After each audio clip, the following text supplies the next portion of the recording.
ஓம் come Ganapathi நமः. அனைவருக்கும் வணக்கம். இப்போது நாம் சுக்கிரதசை சந்திரபுக்தியின் பலன்கள் என்ன மற்றும் சுக்கிரதசை சந்திரபுக்தியின் பரிகாரம் என்ன என்பதை பற்றி முழுமையாக தெரிந்து கொள்ளப் போகிறோம். ஜோதிடத்தின் ஆதிகுருவான பராசர முனிவரும் கல்யாணவர்மாவும் 18 சித்தர்களில் ஒருவரான புலிப்பாணி சித்தரும் தங்களுடைய நூல்களில் சுக்கிரதசை சந்திரபுக்திக்கு பலன்களாக என்னென்ன கூறியிருக்கிறார்கள் என்பதை பற்றி முழுமையாக தெரிந்து கொள்ளப் போகிறோம். எனவே இந்த காணொளியை நீங்கள் முழுமையாக காணுங்கள். ஒருவேளை இந்த சேனலில் நீங்கள் இன்னும் சப்ஸ்கிரைப் செய்யாமல் இருந்தால் கீழே உள்ள சப்ஸ்கிரைப் பட்டனையும் அருகில் உள்ள பெல் பட்டனை அழுத்தி இந்த சேனலில் சப்ஸ்கிரைப் செய்து இணைந்து கொள்ளுங்கள். இந்த சேனல் உங்களுக்கு பயனுள்ளதாக இருக்கும். நீங்கள் நோட்டிபிகேஷனுக்கான பெல் பட்டனை அழுத்தினால்தான் வருங்காலத்தில் நான் வெளியிட போகும் காணொளிகளுக்கான நோட்டிபிகேஷன்கள் உடனுக்குடன் உங்களை வந்து சேரும்.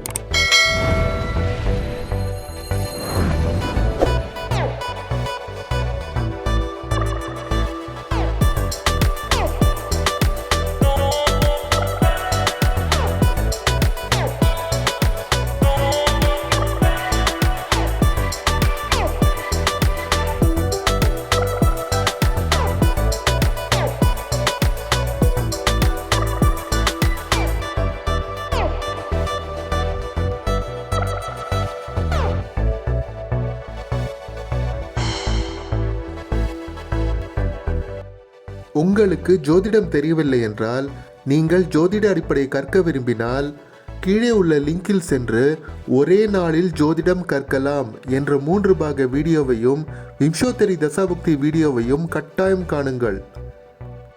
அவற்றை திரைக்கு மேலே தெரியும் லிங்கிலும் சென்று காணலாம். பொதுவாகவே ஒவ்வொரு மனிதனின் வாழ்க்கையிலும் சுக்கிரதசை 20 ஆண்டுகளுக்கு நீடிக்கிறது. இந்த 20 ஆண்டுகால சுக்கிரதசையின் போது சுக்கிர கிரகம் தன்னுடைய முழு ஆதிக்கத்தை ஒவ்வொரு மனிதனின் வாழ்க்கையிலும் செலுத்துகிறது. இந்த 20 ஆண்டுகால சுக்கிரதசையின் போது மற்ற 9 கிரகங்களுமே தங்களுடைய ஆதிக்கத்தை ஓரளவிற்கு ஒவ்வொரு மனிதனின் வாழ்க்கையிலும் செலுத்துகின்றது. ஒவ்வொரு தசாபுக்தியும் அனைத்து மக்களுக்கும் ஒரே விதமான பலன்களை தருவதில்லை. ஒவ்வொரு தசாபுக்தியும் அவரவர் தனிப்பட்ட ஜாதகத்தில் உள்ள கிரக அமைப்புகளுக்கு ஏற்றவாறு தான் பலன்களை தரும். உதாரணத்திற்கு சுக்கிரதசை சந்திரபுக்தி நன்மையை தருமா அல்லது தீமையை தருமா என்பது அவரவர் தனிப்பட்ட ஜாதகத்தில் உள்ள கிரக அமைப்புகளுக்கு ஏற்றவாறு தான் அமையும். இப்போது உங்களுடைய தனிப்பட்ட ஜாதகத்தில் சுக்கிரதசை சந்திரபுக்தியின் பலன்களை நீங்கள் முழுமையாகவும் துல்லியமாகவும் தெரிந்து கொள்ள விரும்பினால் உங்கள் தனிப்பட்ட ஜாதகத்தில் உள்ள ராசி கட்டத்திலும் அனைத்து வர்க்க சக்கரங்களிலும் சுக்கிரன் மற்றும் சந்திரனின் நிலை மற்றும் ஆதிபத்தியத்தை அறிந்து ஆராய்ந்து அதன் பின்னரே பலன்களை கூற முடியும். ஆனால் அதே சமயம் ஒவ்வொரு தசாபுக்தியிலும் ஒரு சில பலன்கள் அனைவருக்கும் பொதுவானதாக இருக்கின்றன. இவற்றை பொது பலன்கள் என்று கூறுகிறோம். பண்டைய காலங்களில் பல்வேறு முனிவர்களும் ரிஷிகளும் சித்தர்களும் ஒவ்வொரு தசாபுக்தியின் பொது பலன்களை பற்றி தங்களுடைய நூல்களில் மிக அழகாக விவரித்துள்ளனர். அந்த வகையில் சுக்கிரதசை சந்திரபுக்தியை பற்றி 18 சித்தர்களில் ஒருவரான புலிப்பாணி சித்தர் என்னென்ன கூறியிருக்கிறார் என்பதை பற்றி தெரிந்து கொள்ளப் போகிறோம். புலிப்பாணி சித்தர் எழுதிய புலிப்பாணி ஜோதிடத்தில் சுக்கிரதசை சந்திரபுக்தியின் பலன்கள் என்ன என்பதை பற்றி இப்போது தெரிந்து கொள்ளப் போகிறோம். ஆவானே சுக்கிரதிசை சந்திரபுத்தி அருளில்லா மாதமது நாளைந்தாகும் போவானே அதன் பலனை புகழக் கேளு பொன் பெறுவான் அன்னையும் மரணமாவாள் சாவானே சம்பத்தும் குறைந்து போகும் சதிரான மனை விட்டு ஓடி போவான் நோவானே வியாதியது தொடர்ந்து கொள்ளும் நுணுக்கமுள்ள வினை சமயம் நுகரும் தானே. இதில் புலிப்பாணி சித்தர் கூறுவது என்னவென்றால் சுக்கிரதசை சந்திரபுக்தியின் மொத்த கால அளவு 1 வருடம் 8 மாதங்கள். இந்த காலகட்டத்தின் போது மகாலட்சுமியை போல செல்வம் சேர்த்து வைத்த தாய் மரணம் அடைவாள் என்றும் தாயின் மரணத்திற்கு பிறகு தாய் சேர்த்து வைத்த சொத்துகள் கரைந்துவிடும் என்றும் பதர் போன்ற மனைவியை விரும்பாமல் வெறுத்து போன ஜாதகன் அவளை விட்டு பிரிந்து விடுவான் என்றும் தொடர்ந்து வியாதிகள் வருவதால் ஜாதகன் மிகவும் வருத்தம் அடைவான் என்றும் பழங்காலங்களில் செய்த பாவங்களும் வினைகளும் இந்த காலகட்டத்தில் தன்னுடைய பலன்களை தருவது மிகவும் ஆச்சரியமானது என்று புலிப்பாணி சித்தர் கூறுகிறார். இப்போது கல்யாணவர்மா எழுதிய சாராவளி என்ற நூலில் சுக்கிரதசை சந்திரபுக்தியை பற்றி என்னென்ன பலன்கள் கூறப்பட்டுள்ளது என்பதை பற்றி தெரிந்து கொள்ள போகிறோம். अंतर्दशा दशांस्य शाशिनो तथा भवति नखदशिरो रोगो सह भवति च कामिला रोगः. சாராவளி நூலில் 43ஆம் அத்தியாயத்தில் 43ஆம் ஸ்லோகத்தில் கல்யாணவர்மா என்ன கூறுகிறார் என்றால், சுக்கிரதசை சந்திரபுக்தியின் போது ஜாதகனுக்கு மஞ்சள் காமாலை வரும் என்றும், அதை தவிர கை விரல்கள், பற்கள் மற்றும் தலையிலும் வியாதிகள் உண்டாகும் என்று கல்யாணவர்மா கூறுகிறார். அடுத்ததாக பிருஹத் பராசர போர சாஸ்திரம் என்ற நூலில் சுக்கிரதசை சந்திரபுக்திக்கு பலன்களாக பராசர முனிவர் என்னென்ன கூறியிருக்கிறார் என்பதை பற்றி தெரிந்து கொள்ளப் போகிறோம். உங்கள் தனிப்பட்ட ஜாதகத்தின் துல்லியமான பலன்களை தெரிந்து கொள்ள கீழே உள்ள மின்னஞ்சலில் தொடர்பு கொள்ளவும். ஒருவேளை இந்த சேனலில் நீங்கள் இன்னும் சப்ஸ்கிரைப் செய்யாமல் இருந்தால் கீழே உள்ள சப்ஸ்கிரைப் பட்டனையும் அருகில் உள்ள பெல் பட்டனையும் அழுத்தி இந்த சேனலில் சப்ஸ்கிரைப் செய்து இணைந்து கொள்ளுங்கள். இப்போது பிருஹத் பராசர ஹோர சாஸ்திரம் என்ற நூலில் 60ஆம் அத்தியாயத்தில் 21ஆம் மற்றும் 22ஆம் ஸ்லோகங்களை காணப்போகிறோம். शुक्रस्यांतर्ते चंद्रे केन्द्रलाभत्रिकोण्डे स्वोच्चे स्वक्षेत्रगे चैव भाग्यनाथेन संयुते शुभयुक्ते पूर्णचंद्रे राज्यनाथेन संयुते तद्भुक्तो वहनादीनां लाभं गेहे महत्सुखम्. महाराजा प्रसादेन गजान्तैश्वर्यमादिशे महानदी स्नान पुण्यं देवब्राह्मण पूजनम् गीत्वाद्य प्रसंगादि विद्वज्जन विभूषणम् गोमहिष्यादिवृद्धिश्च व्यवसायाधिकं फलम् भोजनाम्बर सौख्यं च बन्धु संयुक्तः भोजनम्.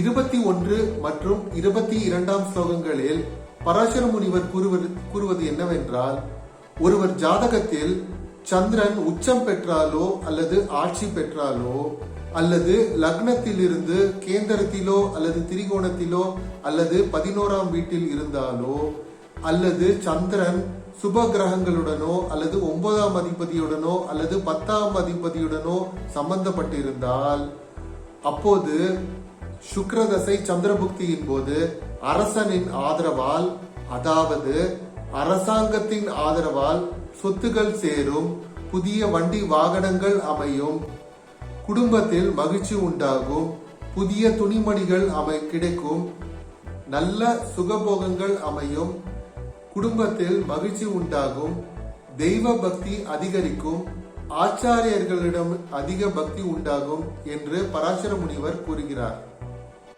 மேலும் இந்த காலகட்டங்களில் இசைக்கலைஞர்கள் மற்றும் படித்த மேதைகளுடன் நட்பு உண்டாகும் என்றும், உடன் பிறந்தவர்களுடன் விருந்து உண்ணும் வாய்ப்புகள் கிடைக்கும் என்றும், பசு எருமை போன்ற கால்நடைகளை வாங்கும் வாய்ப்புகள் அமையும் என்றும், வியாபாரத்தில் அதிக அளவில் லாபம் உண்டாகும் என்றும் பராசர முனிவர் கூறுகிறார்.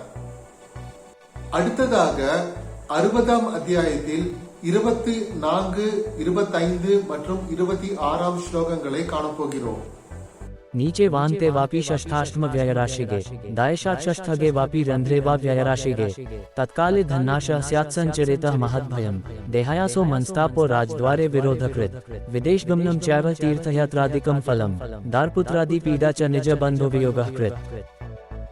24ஆம் ஸ்லோகம் முதல் 26ஆம் ஸ்லோகம் வரை பராசர முனிவர் கூறுவது என்னவென்றால், ஒருவர் ஜாதகத்தில் சந்திரன் நீச்சம் அடைந்தாலோ அல்லது அஸ்தமனம் அடைந்தாலோ அல்லது தசாநாதன் நின்ற வீட்டில் இருந்து 6, 8 அல்லது 12ஆம் வீட்டில் மறைந்திருந்தாலோ, அதாவது சுக்கிரன் நின்ற வீட்டிலிருந்து 6ஆம் வீட்டிலோ அல்லது 8ஆம் வீட்டிலோ அல்லது 12ஆம் வீட்டில் மறைந்திருந்தாலோ, அப்போது சுக்கிரதசை சந்திரபுக்தியின் போது சொத்துக்கள் அழியும், மனதில் பயம் உண்டாகும், உடலிலும் மனதிலும் வலியும் வேதனையும் உண்டாகும், அரசாங்கத்தின் கோபத்திற்கு ஆளாக நேரிடும், உறவினர்கள் பிரிந்து போவார்கள், மனைவி மக்களுக்கு வேதனையும் கஷ்டங்களும் ஏற்படும், வெளிநாடுகளுக்கோ அல்லது புனித தலங்களுக்கோ யாத்திரை மேற்கொள்ள நேரிடும் என்று பராசர முனிவர் கூறுகிறார்.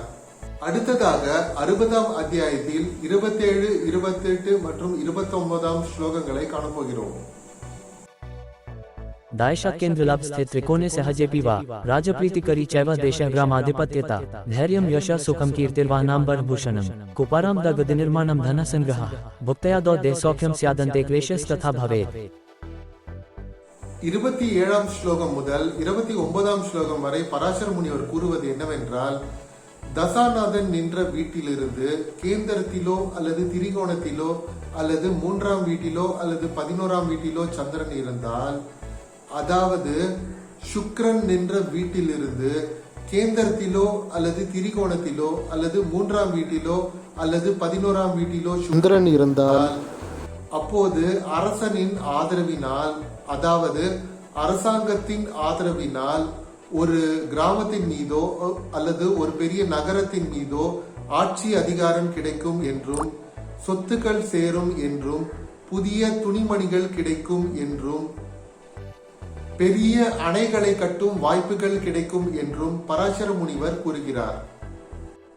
அடுத்ததாக 2ஆம் வீட்டிற்கு அதிபதியாகவோ அல்லது 7ஆம் வீட்டிற்கு அதிபதியாகவோ சந்திரன் இருந்தால், அப்போது இந்த சுக்கிர தசை சந்திரபுக்தியின் ஆரம்பத்தில் உடல் நலம் நன்றாக இருந்தாலும் இந்த புக்தி முடியும் போது உடல்நலை மோசமாகிவிடும் என்று பராசர முனிவர் கூறுகிறார்.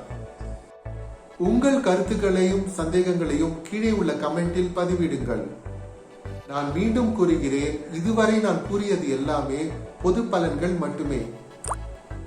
ஒருவேளை உங்கள் தனிப்பட்ட ஜாதகத்தில் நீங்கள் சுக்கிர தசை சந்திரபுக்தி பலன்களை நீங்கள் முழுமையாகவும் துல்லியமாகவும் தெரிந்து கொள்ள விரும்பினால், நீங்கள் உங்களுடைய தனிப்பட்ட ஜாதகத்தில் ராசி கட்டத்திலும் அனைத்து வர்க்க சக்கரங்களிலும் சந்திரன் மற்றும் சுக்கிரனின் ஆதிபத்தியம் மற்றும் நிலையை அறிந்து ஆராய்ந்து அதன் பின்னரே பலன்களை அறிந்து கொள்ள முடியும்.